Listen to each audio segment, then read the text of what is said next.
C'est Julien Hugo et je m'occupe des plans d'action côté PACA, plan d'action relatif à la flore et aux habitats menacés. Donc je vais vous parler en particulier de celui qui porte sur la germandrée allure de pin, ou faux petit pin, qui se porte vraiment sur l'agglomération marseillaise. Je vais aller très vite sur le contexte parce que j'ai fait à peu près la même chose il y a quelques semaines de ça aux Convergences botaniques à Toulouse. Vous avez la vidéo qui est en ligne sur la chaîne YouTube de la Société botanique d'Occitanie. Donc si vous voulez plus d'informations sur le contexte, sur cette plante et ce plan journal d'action, là aujourd'hui je vais aller très vite parce qu'on m'a demandé d'être rapide. Je vais essayer de m'exécuter. Juste pour rappel, c'est une plante qui est protégée, inscrite sur la liste nationale d'espèces protégées, qui a une distribution actuelle qu'on va voir après. Là, vous inquiétez pas, c'est juste une information de base à retenir, c'est vraiment les grands titres à retenir. Une espèce qui a une répartition plutôt périurbaine, voire même intra-urbaine, mais ça ne veut pas dire que c'est une plante de terrain perturbé, elle va vraiment être sur des reliquats de milieux, entre guillemets, naturels. On va le voir après aussi. C'est une espèce aussi qui est littéralement orpheline de sites de gestion. Hein. Vous imaginez bien, le nord de l'agglomération marseillaise, c'est pas, enfin, le parc des Calanques qui vient de vous être présenté, c'est au sud. Là, la situation elle est plutôt au nord de l'agglomération, où il n'y a pas grand-chose en termes d'espace protégé. Et donc, comme le titre l'indiquait, elle fait l'objet d'un plan journal d'action depuis 2015.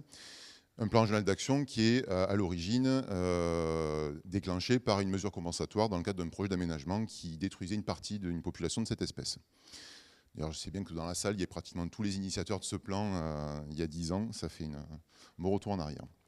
Bref, on va aller un petit peu sur les cartes, histoire de bien se représenter un peu la situation. Donc la germandrée allure de pin, c'est une espèce qui est présente principalement dans le sud-ouest du bassin méditerranéen. Donc comme vous le voyez, bon, les couleurs sont assez immondes, hein, je suis désolé, mais voilà, c'est le premier truc qui m'est venu, c'est vert, c'est des plantes. Donc grosse présence au Maghreb et en Espagne. Et vous voyez que chez nous, en France, elle est vraiment en limite nord de répartition. Il y a 3 petits signaux un peu isolés du cœur de son aire. On va s'intéresser au signal autour de l'agglomération marseillaise, parce que vous voyez qu'il y a 2 autres localités connues en France, une à Soliès dans le Var et une à La Palme dans l'Aude.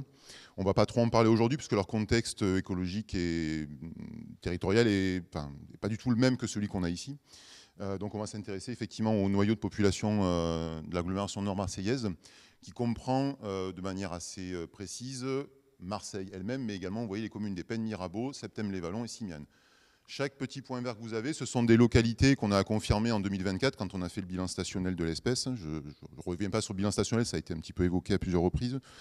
Mais voilà, vous voyez que c'est quand même assez dense, mais massé aux portes de la ville. On voit qu'il n'y en a pratiquement pas à l'intérieur des massifs. Là, vous avez sur la droite le massif de l'Étoile Garlaban. À gauche, vous avez la Côte Bleue. Et vous voyez vraiment là une répartition qui est... on voit que la ville, en fait, elle est un peu empiétée dessus. Et ce qu'on voit aussi, si vous arrivez à bien distinguer les couleurs, c'est qu'on a des points qui sont également à l'intérieur de la ville, qui sont pratiquement, voilà, vous voyez, en plein milieu de l'agglomération. Pour celles et ceux qui sont arrivés par l'autoroute du littoral, en fait, quand vous êtes passé dans le tunnel, vous en aviez au-dessus de vos têtes. Et quand vous êtes passé sur l'espèce de grande colline, on voit cette grande barre blanche qui est le lycée Saint-Exupéry. Vous êtes passé à peu près à 100 mètres des pieds qui sont sur les ponts rocheux. Donc vous voyez une répartition qui est assez singulière. Et qu'on peut illustrer voilà, par quelques photos un peu choc. Donc c'est une plante qui est effectivement plutôt de milieu ouvert, sec, type pelouse sèche, abrachipodrameux. Je ne vais pas rentrer dans le détail phyto. Mais du coup, on va retrouver dans tous ces espaces périurbains que sont par exemple les OLD, les obligations légales de débroussaillement. Donc ça, c'est la photo que vous avez en haut à gauche avec une maison qui est prise à Septème d'ailleurs, parce qu'on a la chance d'avoir un élu de Septème parmi nous aujourd'hui. Je pense que c'est peut-être un des seuls élus aujourd'hui. Précieux de le rappeler. Donc voilà, sur Septème, je vais y revenir après, mais voilà, on a un OLD dans lequel on a énormément de germandrées, c'est les petites touffes blanches que vous voyez qui se baladent au milieu des kermesses. On en a également toujours sur Septème, en plein milieu d'une piste des FCI, avec une garrigue de 1,50 m de haut. En fait, la germandrée elle est au milieu de la piste. Parce que dans la garrigue, alors il y a quelques pieds qui se baladent par-ci par-là, mais c'est pas facile de les voir, et puis c'est même pas facile pour elle de s'y développer. Donc elle est vraiment dans des endroits ouverts, a priori aujourd'hui plutôt artificiellement. On le voit encore là sur ce bord de route dans les quartiers nord de Marseille où vraiment on voit le bitume à seulement quelques mètres. Et puis on l'a aussi encore une fois sur des zones débroussaillées régulièrement, la photo de droite, sur le grand site de stockage de déchets des Pennes Mirabeau avec le pare-feu qui est girobroyé au tracteur tous les ans, où là on a des tapis, toutes les petites taches blanches que vous voyez, c'est de la germandrée. Donc ce panorama-là, si on essaie de le simplifier, enfin en tout cas de le catégoriser pour histoire de se le représenter un petit peu après en termes de gestion, Donc j'ai repris un peu des photos, notamment celle-ci qu'on avait juste avant. On va pouvoir ranger la germandrée dans à peu près 3 grandes catégories, c'est-à-dire les territoires sur lesquels elle va être elle va être sur des territoires qui sont régulièrement girobroyés, qui va donc favoriser une croissance clonale, c'est-à-dire que ça va la faucher parfois, malheureusement, assez souvent en pleine période de reproduction, parce que le débroussaillement des FCI se fait généralement juste avant l'été. Donc du coup, c'est pile quand elle fleurit. Donc ça va favoriser effectivement cette croissance clonale qu'on voit bien finalement sur la photo avec ces tapis de fleurs. Et donc on peut se poser la question des risques de consanguinité à long terme quand la plante n'arrive pas à se reproduire. Donc ça, c'est la première situation où on peut avoir vraiment des grandes surfaces de cette espèce. En apparence, on se dit, bon, c'est cool, ça va bien. Et bon, pour l'instant, on n'a pas cette réponse-là. Deuxième situation, c'est les points que je vous ai montrés un peu en centre-ville, enfin en milieu urbain, qui sont vraiment des îles, en fait, clairement, de population de l'espèce qui sont isolées en plein milieu de l'urbanisation. Où là, je pense que ce qu'il faut retenir, c'est l'appauvrissement des cortèges de pollinisateurs qui va jouer un rôle énorme sur le... en fait, chaque pollinisateur a un peu un comportement. Hein.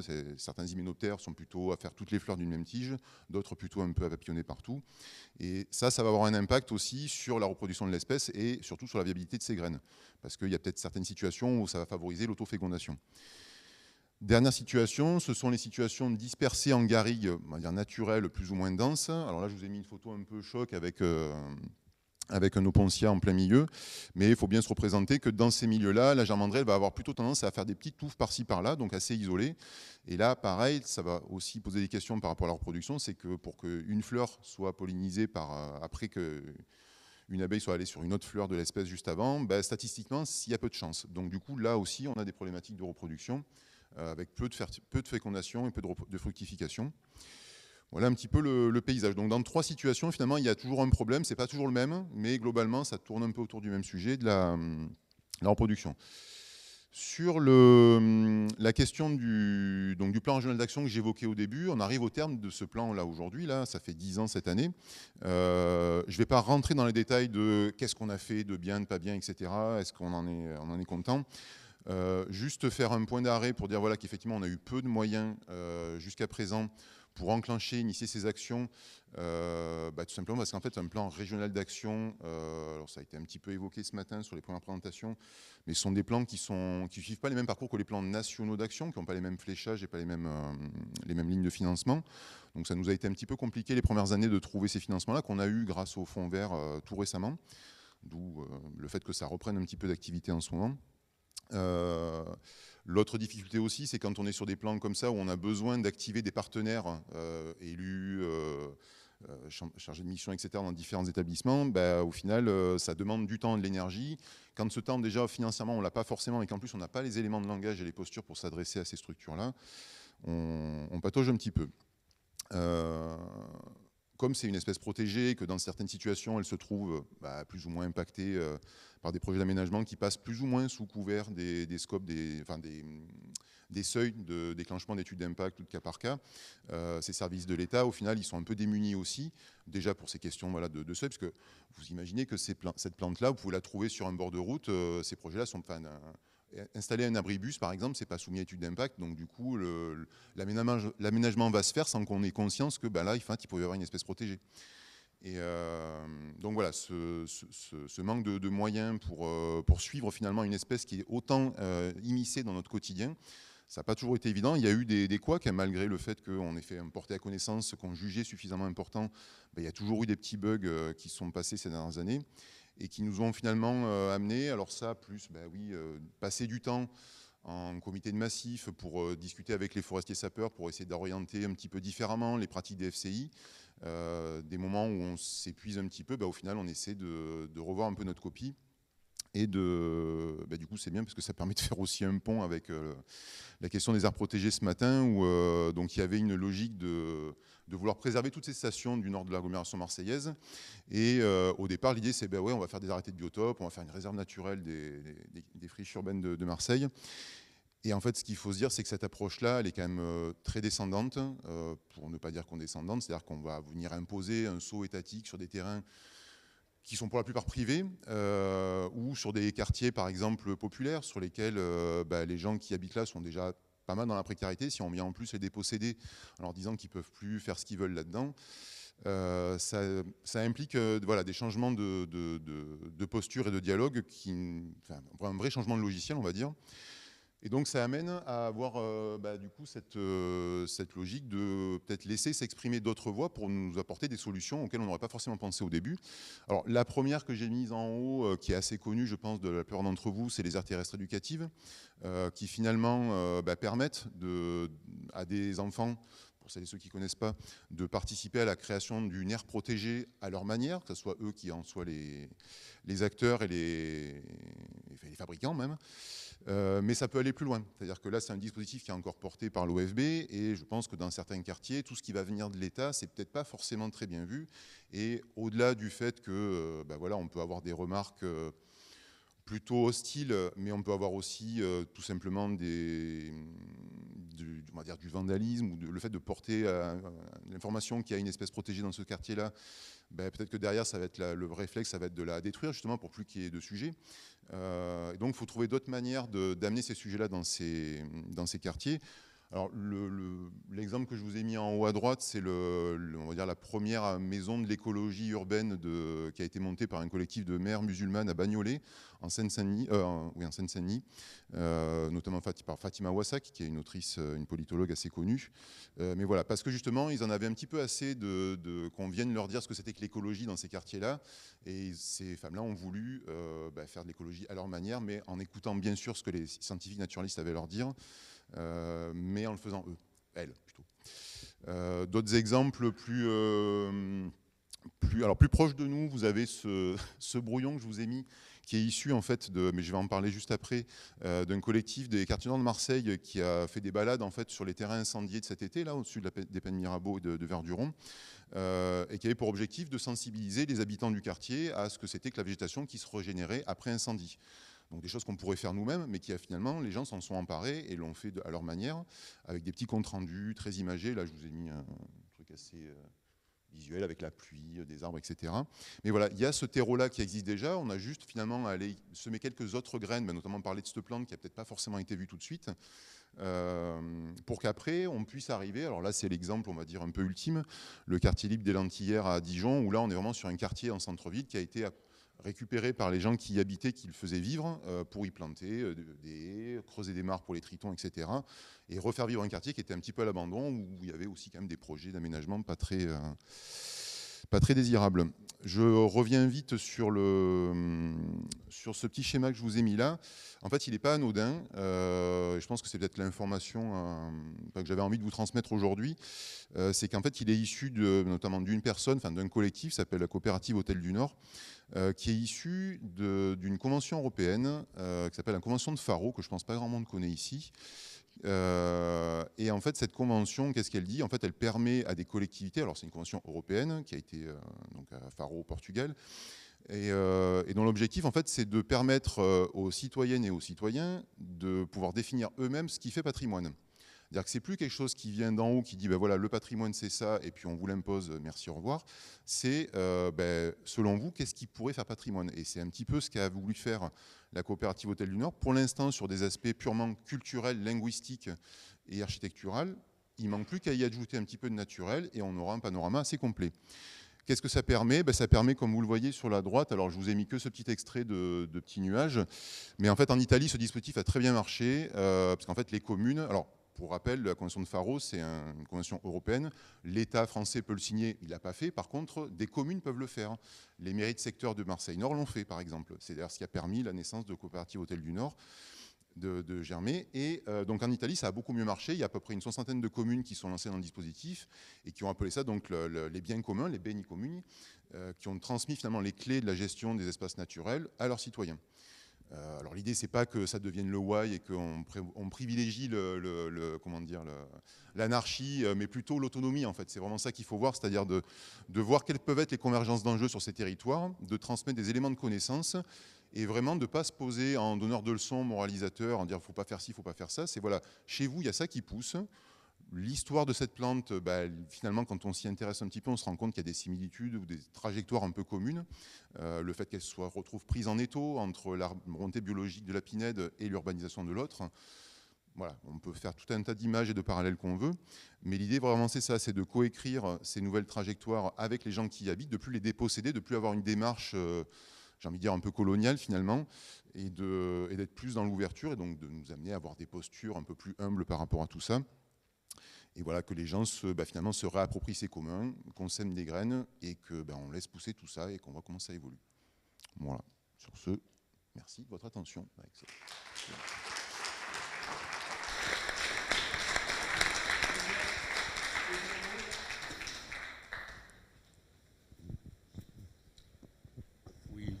Patrick Mingros, élu de la commune de Septem.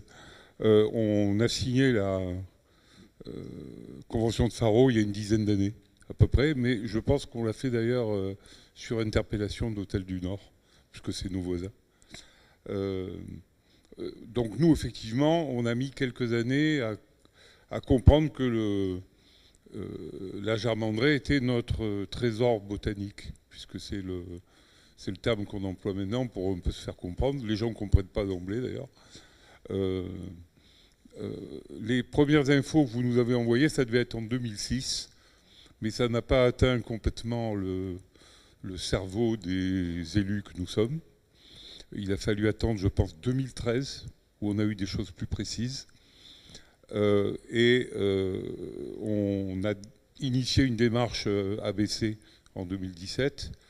Et la conjonction de tout ça, plus quelques riverains de la zone qu'on voit au début, là, qui en fait est un isolat, je dirais de 80 hectares à peu près, qui est situé entre, voilà, qui est au milieu, c'est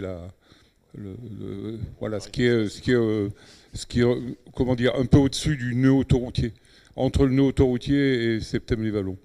Voilà. Donc, bon, tous les défauts de l'isola, puisque bon, il n'y a pas de corridor, tous les avantages de l'isola quand on arrive à le faire respecter. Géologiquement, il y a un débat, est-ce qu'il appartient à l'étoile ou à la NERT? Bon, j'allais dire peu importe. Concrètement, nous, ça nous a amené... alors oui, je disais, lors des OLD, il y a des riverains qui ont découvert cette plante. Parce que tant qu'il y avait du chêne kermès et des tas d'autres trucs, ben, on ne voyait rien. Et en fait, c'est les OLD conjugués à la connaissance que vous nous avez transmis, qui nous a amené en 2019, lors de l'élaboration du PLUI de l'ex-communauté urbaine, de basculer 22 hectares en zone naturelle stricte et qui étaient potentiellement urbanisables. Donc c'est l'acte le plus fort qu'on a pu faire. Bon, on est en train de réfléchir à la suite. Voilà. Et le message que je veux faire passer, parce que votre directeur général qui a présenté tout à l'heure, il a omis de citer les communes. Je pense que c'est juste un acte manqué dans la liste, mais on ne lui en voudra pas. Juste pour aller dans ton sens, je pense que dans ce genre de choses, s'il n'y a pas... comment dire, si tout est descendant, ça ne peut pas fonctionner. Et c'est vrai d'ailleurs au niveau de la commune, hein, c'est-à-dire les élus, si ça dans la population, ils ne sont rien. Mais je pense que les institutions de rang supérieur ne sont rien non plus s'ils ne s'appuient pas sur les 35 000 communes qui sont une chance pour la France. Voilà. J'espère que je ne vous ai pas trop... Hein? Non, ça va? Bon.